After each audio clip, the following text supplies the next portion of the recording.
Good evening to all of you. स्वागत है आप सभी का हमारे छोटे से प्यारे से यूजफुल यूट्यूब चैनल पे।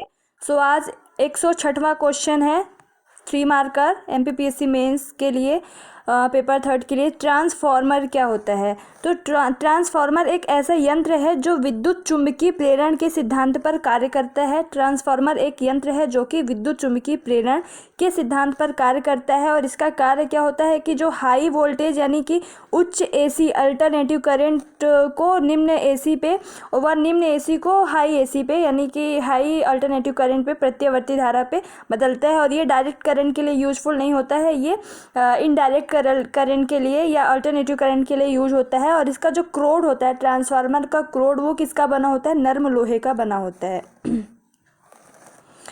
देन है डायनेमो। डायनेमो को ही क्या बोलते हैं? जनरेटर बोलते हैं। तो डायनेमो क्या होता है या फिर जनरेटर क्या होता है? यांत्रिक ऊर्जा को विद्युत ऊर्जा में परिवर्तित करने वाला एक यंत्र होता है। जो डायनेमो या फिर जनरेटर क्या होता है कि यांत्रिक ऊर्जा को, किसी भी यांत्रिक ऊर्जा को विद्युत ऊर्जा में, यानी कि डायनेमो एक तरीके से विद्युत ऊर्जा या इलेक्ट्रिक एनर्जी हमें प्रोवाइड करवाता है। और ये इसका सिद्धांत, ये किस सिद्धांत पर कार्य करता है? तो विद्युत चुम्बकीय प्रेरण के सिद्धांत पर कार्य करता है।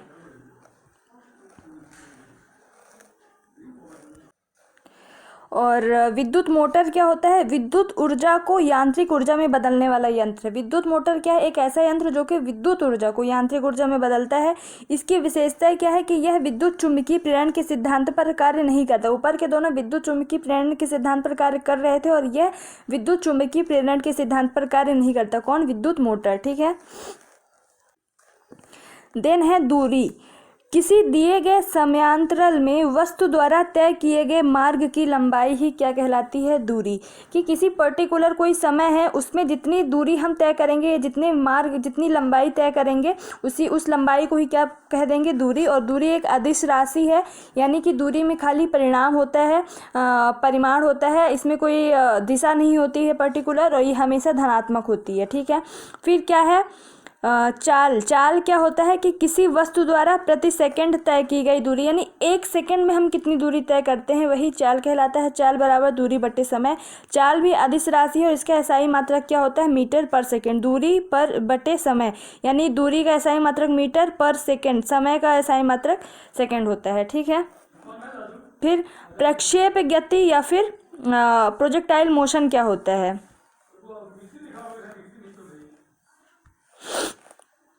तो प्रक्षेप्य गति को ही प्रोजेक्टाइल मोशन कहते हैं। तो त्वरण के अंतर्गत एक ऐसा कार्य होता है, इसमें पिंड के वेग व परिणाम समय के साथ साथ बदलते रहते हैं।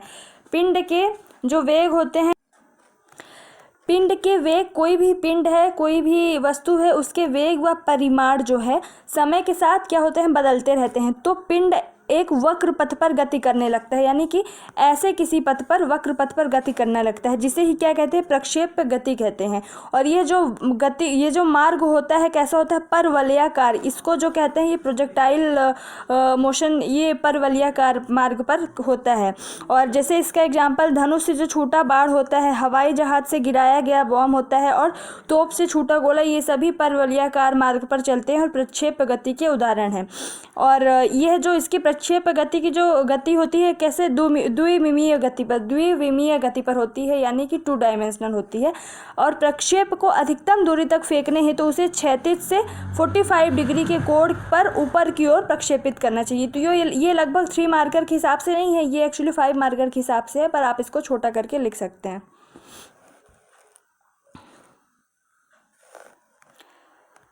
देन है कोणीय वेग। कोणीय वेग क्या होता है? तो वृत्ताकार मार्ग पर गतिशील कण को वृत्त के केंद्र से मिलाने वाली रेखा एक सेकंड में जितने कोण से घूम जाती है, उसे उस कण का कोणीय वेग कहते हैं।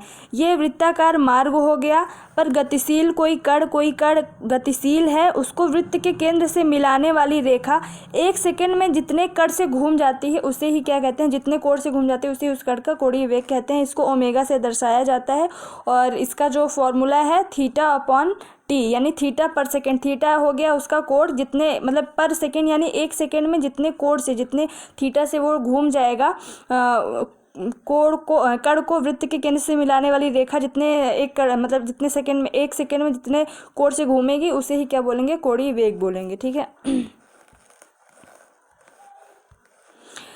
अब एक ऐसे क्वेश्चन आते हैं, कुछ क्वेश्चन जिसका आंसर सिर्फ एक शब्द में लिखना होता है, जैसे फ्लोरोसेंट लैंप में चौक का प्रयोग क्यों किया जाता है, तो इसका सीधे एक शब्द में उत्तर होगा प्रतिरोधकता दूर करने हेतु। सिर्फ इतना ही लिखेंगे, ये भी नहीं लिखना है कि फ्लोरोसेंट लैंप में चौक का प्रयोग इसलिए किया जाता है क्योंकि उसकी प्रतिरोधकता कम करना चाहिए, कम करने हेतु। कुछ नहीं, सिर्फ आपको इतना लिखना है प्रतिरोधकता कम करने हेतु। ठीक है।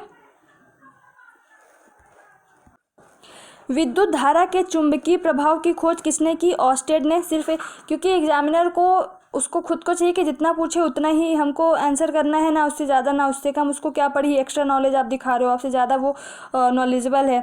तो विद्युत धारा के विद्युत चुंबकीय प्रभाव की खोज किसने की, ऑस्टेड ने की। बाकी आपको कुछ भी ऐसा लिखने की ज़रूरत नहीं है।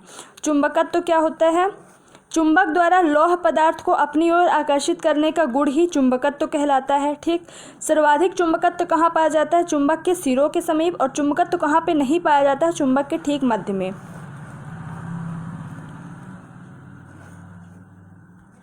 प्राकृतिक चुंबक, तो यह लोहे का एक ऑक्साइड होता है। जितने भी प्राकृतिक चुंबक होते हैं वो होते क्या है, लोहे के ऑक्साइड। इसका सूत्र है Fe3O4, फेरियम सल्फेट। ठीक है, या आयरन सल्फेट। और फिर चुंबकत्व की मात्रा इसमें कम होती है। जो प्राकृतिक चुंबक है उनमें चुंबकत्व की मात्रा कम होती है और इनका आकार निश्चित नहीं होता है, ना ही इनको अपने हिसाब ढाला जा सकता है। इनका आकार निश्चित नहीं होता, किसी भी आकार में ऐसे मतलब किसी भी आकार में ये पाए जाते हैं।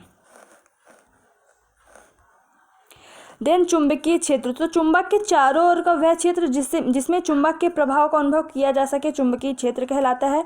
चुंबकीय क्षेत्र की तीव्रता, ये दोनों मिला के 5 मार्कर में आ सकते हैं। तो चुंबकीय क्षेत्र की तीव्रता क्या होती है, चुंबकीय क्षेत्र के लंबवत एक ऐसा चालक तार रखा जाए जिसमें एकांक प्रबलता की धारा प्रवाहित हो रही हो, तो चालक पर लगने वाला जो बल है वही चुंबकीय क्षेत्र की तीव्रता कहलाएगी। यह कैसी राशि है, सदिश राशि है। मात्रक वेबर पर मीटर स्क्वायर या फिर टेस्ला।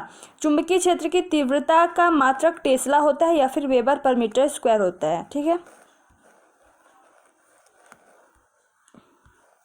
चुंबकीय बल रेखाएं क्या होती हैं, तो चुंबकीय क्षेत्र में वे काल्पनिक रेखाएं जो उस स्थान में चुंबकीय क्षेत्र की दिशा का प्रदर्शन करती हैं। चुंबकीय बल रेखाएं एक काल्पनिक रेखाएं होती हैं चुंबकीय क्षेत्र में, जो उन चुंबकीय क्षेत्र की दिशा को प्रदर्शित करती हैं। ये चुंबकीय बल रेखाएं कहलाती हैं। आज के लिए लास्ट क्वेश्चन, चुंबकीय बल रेखाओं के गुण। ये 5 मार्कर में भी आ सकते हैं, 3 मार्कर में भी। तो चुंबकीय बल रेखाओं के गुण 3-4 हैं। पहला, सदैव चुंबक के उत्तरी ध्रुव से निकलती है। जो चुंबकीय बल रेखाएं हैं हमेशा चुंबक के उत्तरी ध्रुव से निकलती हैं, वह दक्षिणी ध्रुव में प्रवेश करती हैं। अगर ये चुंबक है तो उत्तरी ध्रुव से निकलेगी दक्षिणी में प्रवेश, फिर उत्तरी ध्रुव से निकलेंगे दक्षिणी में प्रवेश, ऐसे करके इनका मार्ग होता है। ठीक है, पहला हो गया। देन दूसरा है, एक दूसरे को कभी काटती नहीं। जो चुंबकीय बल रेखाएं हमेशा मतलब एक दूसरे को कभी नहीं काटती। जहाँ चुंबकीय क्षेत्र प्रबल होता है बल रेखाएं पास पास, अगर बल रेखाएं एकदम पास पास है यानी चुंबकीय क्षेत्र बहुत प्रबल है, बल रेखाएं थोड़ा दूर दूर है तो चुंबकीय क्षेत्र वहाँ पर कम है।